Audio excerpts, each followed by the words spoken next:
Tréblatowski, blogueur voyage, de blog Va te balader. Va te balader, effectivement, Ouais. complètement. Je vais me mettre là-bas. Alors il y a d'autres sujets qu'on va traiter dans quelques instants, on va continuer et on va aussi intégrer nos deux nouveaux camarades de jeu autour de ces sujets, autour des médias sociaux et du tourisme.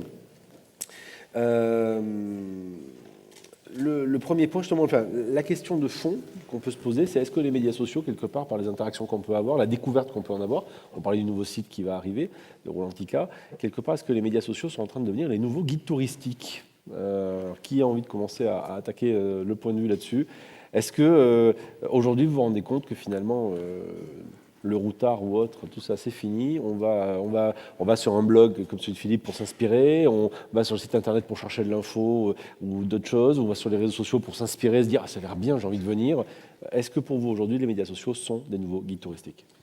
Je pense que ça dépend principalement de la cible, parce que en fonction de la cible qu'on va viser, de nos visiteurs, ils n'utiliseront pas forcément le même support. On le voit par exemple sur tu cites le guide du routard, les petits futés, c'est une clientèle particulière. Aujourd'hui sur les médias sociaux, on est principalement sur on va dire la clientèle des millennials, donc qui sont nés entre 1980 et 2000 et qui pour 50% d'entre eux choisissent ou sont influencés par les médias sociaux et leur environnement proche, donc que ce soit de la vie d'amis, dans le choix de leur destination touristique. Alors la Cité du Train, pour le coup, c'est pas une destination touristique en soi, mais c'est la destination, on va dire, du territoire. Et donc là, je pense que c'est intéressant d'ouvrir justement aussi sur cette notion-là de territoire et de notion d'attractivité, qui fait qu'aujourd'hui, un site comme le nôtre, on va travailler avec plusieurs stratégies, donc à la fois du online et du offline aussi, puisqu'on répond à plusieurs cibles et clientèles potentielles. Philippe, est-ce que... oui, vas-y, répondez sur la... Non, je voulais pas répondre, je voulais enchaîner. Ce qui Vous serait en intéressant, c'est de savoir dans cette salle quelle source d'inspiration vous utilisez pour prévoir votre prochain voyage. Est-ce que ce sont les réseaux sociaux, les guides papier, Internet? Alors on va le faire en 3 étapes. Est-ce que vous allez sur les réseaux sociaux pour vous inspirer, trouver votre prochaine destination? Ouais, pas trop mal. Les guides papier? Ah, il y a encore des résistants. Et le troisième, c'était? Internet, tout Et simplement. Internet en général. Ok, et Internet en général, donc voilà. En fait, ce qui est intéressant avec les réseaux sociaux, c'est on a eu l'exemple de la vidéo que vous avez montrée sur les réseaux sociaux. Cette vidéo, elle va susciter une émotion. Donc les gens qui vont la regarder vont se dire « Ah, mais moi j'ai envie de vivre la même chose ». Donc, ils sont influencés, inspirés de cette manière. Alors tiens, on va traiter le sujet tout de suite, que le terme a été dit 2 fois de suite, influencer. Donc on va parler des influenceurs, on va y aller tout de suite. Justement, est-ce qu'un blogueur aujourd'hui est considéré par certaines destinations comme un influenceur qui peut éventuellement faire venir, et puis je vous demanderai aussi à vous deux dans vos organisations respectives si vous travaillez avec des influenceurs pour mettre en avant tout simplement votre parc, la cité. Philippe. Donc en fait, moi j'ai un blog de voyage, mais j'ai aussi une entreprise de création de contenu. Donc je réalise des vidéos digitales notamment, et je fais de la rédaction web.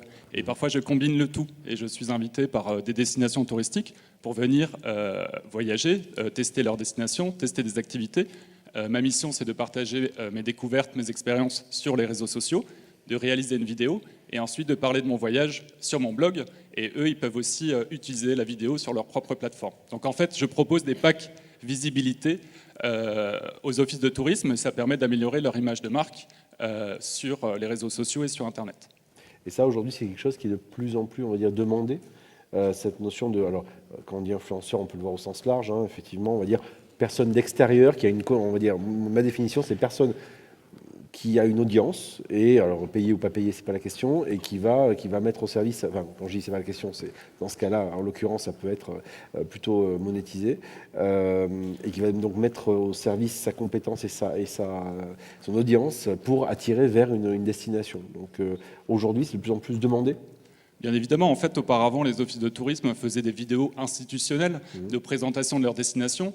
Maintenant, ils veulent faire appel à des blogueurs, à des vrais gens, pour venir tester leur territoire, leurs activités, et ensuite partager ça à leur communauté. Et c'est comme ça qu'ils améliorent leur image de marque. Ce qui est intéressant en ce moment, c'est que comment on choisit. Alors, on parle de guides de voyage. Est-ce que les médias sociaux sont devenus des nouveaux guides de voyage? Alors oui, bien évidemment. Mais ce qui est intéressant, c'est qu'on a envie de susciter une émotion. Et donc en fait, ce qui est intéressant, les offices de tourisme, ce qu'ils veulent mettre en avant, ce n'est plus juste un paysage, mais c'est une expérience qu'on va être en mesure de vivre sur place. Et donc en fait, le blogueur, il va être en mesure de vivre cette expérience, de partager cette émotion, et donc de toucher sa communauté et les gens qui vont partager ensuite ce contenu. Julien, à la Cité, comment ça se passe avec les influenceurs? Alors, je parlais avant de notion de territoire. C'est vrai qu'on a développé ça avec 5 sites à Mulhouse, donc la Cité du Train, la Cité de l'Auto, l'écomusée, le Parc du Petit Prince et le Zoo, justement pour vendre cette destination de Mulhouse. Et on a fait appel effectivement à des blogueurs et à une relation particulière avec We Like Travel cet été, pour justement donner envie, susciter le désir, l'envie de passer quelques jours en famille à Mulhouse. Pour la Cité du Train, à proprement parler, je ne travaille pas particulièrement avec des influenceurs ou des blogueurs pour l'instant. C'est des demandes qu'on nous fait.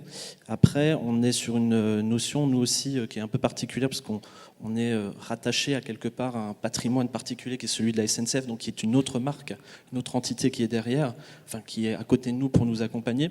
Et la logique qu'on va essayer de développer dans les prochains temps, je l'espère, c'est justement d'aller dans l'influence même de SNCF, et donc des gens qui contribuent tous les jours à faire fonctionner un train, à vous accueillir en gare, qui sont des influenceurs de la marque et qui pour nous sont très intéressants dans le sens où pour un grand nombre d'entre eux aujourd'hui, sont jamais venus visiter le musée. Tu le disais avant, alors chez vous c'est 80% de gens qui reviennent, chez nous c'est 80% de gens qui sont jamais venus. Donc on a une logique complètement inverse. Et faire revenir du monde chez nous, c'est par de l'événementiel particulièrement, c'est ce qu'on a développé cette année.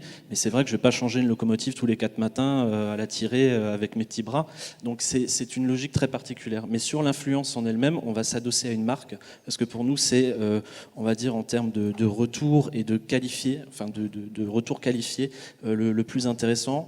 On a fait l'expérience avec une blogueuse récemment qui nous a été amené par SNCF, ça n'a pas été très concluant puisque au final on a remarqué que c'était une blogueuse de mode. Bon, voilà, on n'avait pas grand-chose à lui proposer malheureusement. Mais voilà, c'est une expérience qu'il faut vraiment, à mon avis, dans des structures comme les nôtres où on n'a pas forcément aussi une infrastructure importante comme peuvent l'avoir des sites comme Europa Park.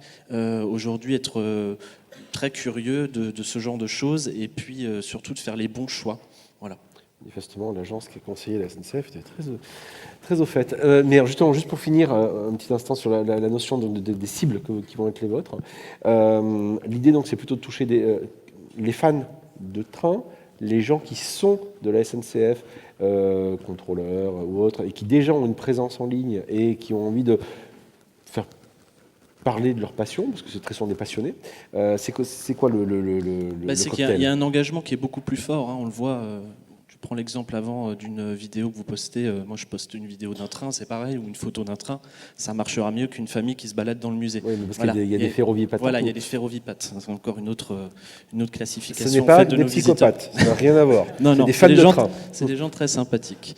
Mais effectivement, c'est pour nous le taux d'engagement et le fait qu'il y a aussi un programme derrière au niveau de la marque SNCF pour ses salariés, pour les cheminots, vraiment d'intéresser les cheminots à l'histoire de la société en elle-même. Pour le musée, c'est important de pouvoir s'appuyer là-dessus, puisque notre mission, c'est de transmettre un patrimoine. Donc c'est d'avant de le transmettre évidemment à ceux qui sont les premiers concernés, mais aussi aux Français plus largement, puisqu'on prend tous le train. Et voilà, c'est une histoire un petit peu d'amour vache, on va dire, entre les deux, mais on est lié à cette société. Philippe, concernant les influenceurs, vu les magnifiques résultats que vous avez sur les réseaux sociaux, est-ce qu'on a besoin d'influenceurs à Europa Park ? Oui, on en a toujours besoin pour toucher encore un autre public. Après, comme par exemple les publics qui ne nous suivent pas. Les followers d'un influenceur parisien, d'un youtubeur parisien, ne sont pas forcément les mêmes que les followers d'Europa Park. Alors question, comme vous êtes à la frontière, enfin vous êtes en Allemagne mais pas loin de la France, quelle différence y a-t-il entre les Allemands et les Français justement en termes de social media et particulièrement peut-être d'influence ? Sur les influenceurs, j'ai l'impression que YouTube est beaucoup plus fort en France. On fait beaucoup plus de choses avec des youtubeurs et des contenus qui vont beaucoup plus loin avec les youtubeurs français qu'avec les Allemands. Globalement, sur les influenceurs, on fait ponctuellement des choses.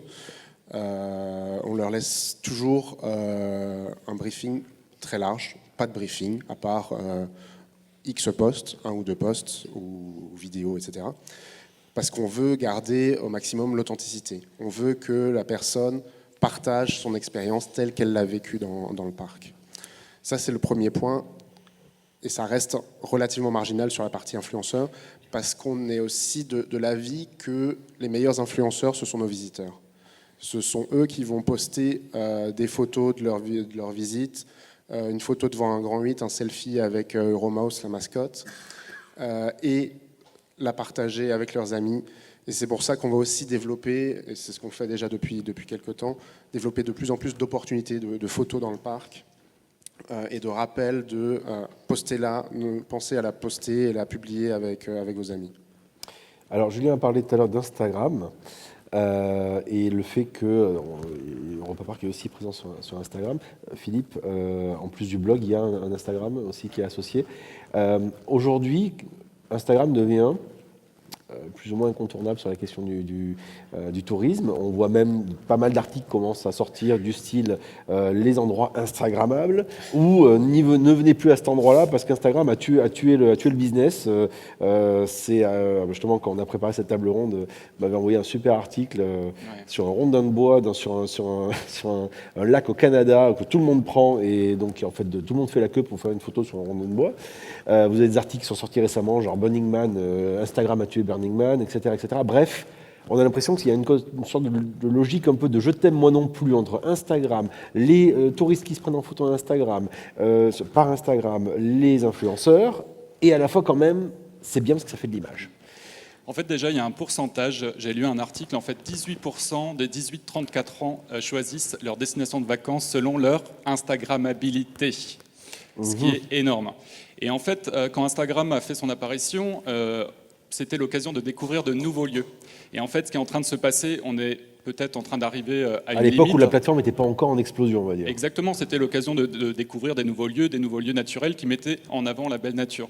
Et ce qui est en train de se passer, c'est que malheureusement, certains influenceurs, certains Instagrammeurs sont en train de dénaturer cette nature parce qu'en disant il faut venir ici en faisant la super photo, eh ben, il y a des millions de personnes qui vont faire la même. Ça s'est passé en Islande avec le clip de Justin Bieber qui a été tourné au sein d'un canyon, hein, il me semble. Et là, ils ont dû le fermer parce qu'en fait, il a été abîmé par le nombre de touristes et ils n'étaient pas prêts à avoir autant de personnes. Il y a un pont en Chine qui a été fermé aussi parce qu'ils avaient trop de monde. À Paris, je vous conseille l'Instagram de la rue Crémieux, qui est une rue à Paris, où en fait vous avez des charmantes petites maisons en couleur. Vous croirez à Londres, mais en fait on est à Paris. Et en fait c'est tellement ridicule les gens qui se prennent en photo qu'en fait ils n'en peuvent plus. Et les habitants de la rue Crémieux prennent en photo les Instagrammeurs qui se prennent en photo. Il y a un playground. Alors oui, bien évidemment, les réseaux sociaux sont les nouveaux guides touristiques, mais il faut quand même rester curieux et sortir des sentiers battus, c'est le plus important. Et d'ailleurs, moi, en tant que blog de voyage, et en plus je réalise des guides de voyage en vidéo pour des grands, notamment Expedia et USNCF, donc bien évidemment, quand je vais à Prague pour Expedia, c'est maintenant une ville qui est victime du tourisme de masse. Mais avec mon blog, je vais essayer dorénavant de mettre plutôt en avant des endroits moins connus parce qu'on n'a plus envie de se retrouver dans des villes comme Barcelone ou Prague où finalement il y a des milliers de personnes au même endroit qui prennent la même photo. Julien, sur la cité, Instagram Moi, je pense surtout qu'on crée ces endroits aujourd'hui. Je crois que quand on ouvre un commerce, il y en a beaucoup qui réfléchissent et qui voient la chose de cette façon-là. C'est comment je vais positionner tel élément, comment ça va être pris en photo, Est-ce etc. que les locomotives, c'est Instagrammable ? Est-ce que les locaux, c'est Instagrammable ? Alors j'ai envie de dire, en fait, nous on a pris, sans le savoir, je pense il y a 15 ans maintenant, quand le musée est ouvert et on a ouvert une salle qui est plongée quasiment dans le noir. Donc les gens ne peuvent pas faire de photos comme ils voudraient. Et d'ailleurs, ça nous vaut quelques problèmes. Mais enfin bon, c'est évidemment, ça peut l'être. Hein, c'est effectivement de quoi faire. Mais aujourd'hui, je pense vraiment qu'on crée ces lieux. Et d'ailleurs, en Angleterre, je crois que c'est Gordon Ramsay, là, qui a l'émission Cauchemar en cuisine, qui a créé un restaurant plongé dans le noir également, parce que justement, il en avait ras-le-bol que les gens prennent leur bouffe en photo. Donc il a vraiment pensé le concept à l'envers. Donc aujourd'hui, voilà, il y a ces pendants-là d'un côté et de l'autre, quoi. Et puis on a aussi des choses qui voient le jour aux États-Unis, tels que des musées de glace ou musées du selfie où tu payes 35 € ou 35 $ ton entrée juste pour avoir 10 spots photos. Tu peux faire la plus belle photo possible sur Instagram. Est-ce qu'il n'y a pas un peu de bullshit là-dedans ? Probablement. Alors on va prendre des questions, mais j'en avais encore deux autres. Qui utilise TripAdvisor pour ses vacances ? Merci. Alors, TripAdvisor. Je t'aime, moi non plus. TripAdvisor, aujourd'hui, c'est devenu, tout comme Instagram, un outil incontournable, parce qu'on peut prendre des avis, enfin les avis peuvent faire, on va dire, peuvent donner une direction pour un choix. Et on voit de plus en plus de professionnels d'ailleurs, qui, moi j'ai vu, à côté de chez moi, j'ai un restaurant qui a mis un placard comme ça en disant voilà pourquoi on refuse TripAdvisor. Aujourd'hui, qu'est-ce qu'il en est justement TripAdvisor pour un blogueur, est-ce que c'est une concurrence ou pas TripAdvisor pour vous qui gérez des social media de lieux touristiques, c'est je t'aime moi non plus, c'est indispensable, mais franchement on s'en passerait, c'est quoi exactement ? De toute façon, aujourd'hui, quand on prépare un voyage, on a besoin de plusieurs sources d'informations. Donc les informations, on va les trouver toujours dans les guides papier, on va les trouver sur les réseaux sociaux, on va les trouver sur Internet, et puis après, on va lire tous ces commentaires TripAdvisor, et puis bien évidemment, sur les 10, si les 10 sont négatifs, on va se dire qu'on ne va pas aller dans cet endroit. Après, c'est la masse qui fait qu'on va prendre une décision. La masse, je parle de TripAdvisor et de toutes les informations qu'on a pu récolter, et son copain aussi qui a dit moi j'étais à Prague, ça m'a pas plu. Voilà, on récupère les informations de partout. Nous, on accorde, c'est vrai, pas mal d'importance parce qu'aujourd'hui, c'est un petit peu une course aussi voulue par notre directeur, on va dire, de terminer absolument avec les meilleurs commentaires. D'ailleurs, je vous invite à lire la page La Cité du Train et les réponses de mon directeur, vous allez beaucoup rire. Ce qui prend un malin plaisir à répondre de façon très précise aux éléments des visiteurs, mais c'est bien parce que c'est important aujourd'hui de leur apporter Donc il y des a un réponses. community management spécifique et une surveillance de... Non, je ne vais pas dire qu'il y a un community management spécifique parce que je suis seul dans mon service et que je fais ça avec mon directeur. Je veux dire, ça c'est aussi un petit peu les petites structures aujourd'hui. Voilà, on est obligé de s'adapter. On sait qu'on est présent sur ces outils-là. Il faut être en capacité de répondre. Donc c'est vrai que c'est chronophage, effectivement. Oui, mais il y a quand même une volonté de surveiller et de répondre. Ah évidemment, parce que ça c'est c'est sûr. laisse faire, hein, donc, évidemment, puisqu'on le sait par rapport à nos enquêtes. Aujourd'hui, le premier vecteur d'information, c'est le bouche à oreille. Et donc, ce qui suit derrière, c'est les avis. Et les deux se mélangent forcément. Donc, on est hyper attentif là-dessus pour apporter les réponses quand il y a des questions et surtout quand il y a des critiques qui sont formulées dans le cadre d'une visite ou etc. Voilà. Après, aujourd'hui, on sait que ça représente chez nous, la note Google est à 4,9. On a le certificat d'excellence depuis quelques années à 3 étoiles. C'est vraiment quelque chose qu'on garde et c'est quelque chose qu'on met en avant aussi dans nos supports et sur nos supports de communication, évidemment. Alors qu'Europa Park... Philippe, justement pour Europa Park, oui, effectivement, est-ce que TripAdvisor a du sens ? Et autre question, est-ce que, je glisserai sur une dernière question avant de prendre des questions de la salle, est-ce qu'il y a nécessité aussi de gérer des crises éventuelles sur TripAdvisor ou ailleurs, justement, mais très souvent, les critiques sont cristallisées très souvent sur TripAdvisor. Alors chez nous, TripAdvisor, oui, est important. Après, on a la chance d'avoir le produit de qualité, 99% de satisfaction. Donc on le surveille, mais on le traite pas plus que ça. On l'analyse, mais on ne rentre pas dans le dur parce qu'il y a aussi une masse de commentaires et on n'est malheureusement pas en capacité humaine d'y répondre derrière. Donc TripAdvisor, on n'y touche pas plus que ça. D'accord. Après, on est bien sûr attentif à toutes les critiques négatives qu'ils peuvent avoir.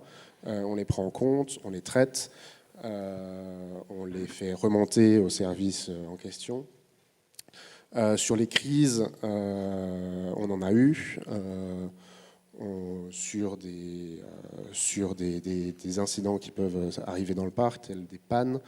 Puis après, la plus grosse crise qu'on ait eue, puisque vous êtes tous connaisseurs d'Europa Park, vous en avez entendu parler, c'était l'an dernier, on a eu un gros incendie. C'est complètement déconnecté de TripAdvisor pour le coup. Oui, mais là on parle en général ouais. des médias sociaux. Ouais. Sur lequel on a été hyper réactif. L'incendie s'est déclaré vers 18h30. On est intervenu sur les réseaux sociaux une demi-heure après pour donner au fur et à mesure de la soirée toutes les infos, toutes les données factuelles en essayant de laisser l'émotion de côté pour rester le plus transparent et le plus clair possible et de donner au fur et à mesure de la soirée, donc ça s'est déclaré vers 18h, jusqu'à 2h du matin, on était constamment derrière nos PC en train de donner les dernières infos. En plus, ça s'est passé un week-end. J'étais en week-end sur l'île de Ré. C'est toujours particulièrement, pareil. Particulièrement compliqué. Et donc, voilà, on on a beaucoup de learning sur cette partie-là, sur cette crise qu'on a vécue, qui était forte, puisqu'on a la destruction par cet incendie d'une attraction majeure du parc, d'un quartier thématique qui était là depuis plus de 25 ans, dans lequel les gens avaient des souvenirs. Donc en même pas une semaine, on a généré 100 000 messages sur les réseaux sociaux. Des messages de soutien et des messages de gens qui partageaient leurs anecdotes, leurs souvenirs, des parents qui racontaient qu'ils faisaient cette attraction quand ils étaient gamins et qui maintenant amenaient leurs enfants et qui partageaient leur tristesse. Beaucoup d'émotions. Donc on a eu cette vague d'abord d'émotionnel, puis ensuite le côté pratique, puisque ensuite le parc a rouvert.